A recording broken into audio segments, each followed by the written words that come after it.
ചന്ദ്രകാന്തം സീരിയലിൻ്റെ നാളത്തെ പ്രൊമോ റിവ്യൂയിലേക്ക് എല്ലാ കൂട്ടുകാർക്കും സ്വാഗതം. നന്ദ മരിച്ചു എന്നുള്ളൊരു ചിന്തയിൽ ഹാളിൽ മദ്യപിച്ച് ലെക്ക് കെട്ടി കിടക്കുകയാണ് നമ്മുടെ ഗൗതം.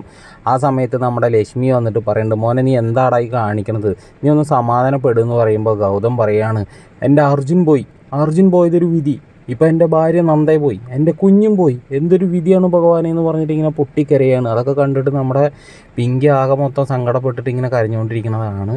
ഈ സമയത്ത് എന്തായാലും നമ്മുടെ നന്ദയ്ക്കൊന്നും പറ്റിയിട്ടൊന്നുമില്ല. നന്ദ ഇപ്പോൾ ഹോസ്പിറ്റലിലാണ്. നന്ദനയുടെയും ഗൗതത്തിൻ്റെയും കുഞ്ഞ് ഇപ്പോൾ ഒരു മഠത്തിലാണ്. കാരണം എന്താണെന്ന് വെച്ച് കഴിഞ്ഞാൽ ആ ഒരു ബസ് ആക്സിഡൻറ്റ് ഉണ്ടാവുന്ന സമയത്ത് നന്ദ തെറിച്ച് പോയി, കുഞ്ഞും തെറിച്ച് പോയി. ആ കുഞ്ഞിനെ ഒരാൾക്ക് കിട്ടി, കുഞ്ഞിനെ അതെടുത്ത് കൊണ്ടുപോയിട്ട് ഇങ്ങനെ മഠത്തിൽ കൊണ്ടുപോയിട്ട് ആക്കിയിട്ടുണ്ട്. പിങ്കി ഇപ്പോൾ പുതിയൊരു പദ്ധതി തീരുമാനിച്ചിട്ടുണ്ടാവും. ഇനി നന്ദന എങ്ങനെ ചത്തു കഴിഞ്ഞാലും ഈ പറയണ മാതിരി ഗൗതത്തിനെ എനിക്ക് തിരിച്ച് കിട്ടുമല്ലോ എന്നുള്ള ഒരു ക്രൂര ചിന്താഗതിയുടെ ഉടമസ്ഥയാണ് പിങ്കി. എന്തായാലും നിങ്ങളുടെ അഭിപ്രായം ഒന്ന് കമൻറ്റ് ചെയ്യുക. നന്ദയും ഗൗതവും എത്രയും പെട്ടെന്ന് ഒന്നാവട്ടെ, അവരുടെ പ്രശ്നങ്ങളൊക്കെ മാറി അവർ വീണ്ടും സൂപ്പറായിട്ട് ജീവിതത്തിലേക്ക് വരാൻ വേണ്ടിയിട്ട് നമുക്ക് വെയിറ്റ് ചെയ്യാം.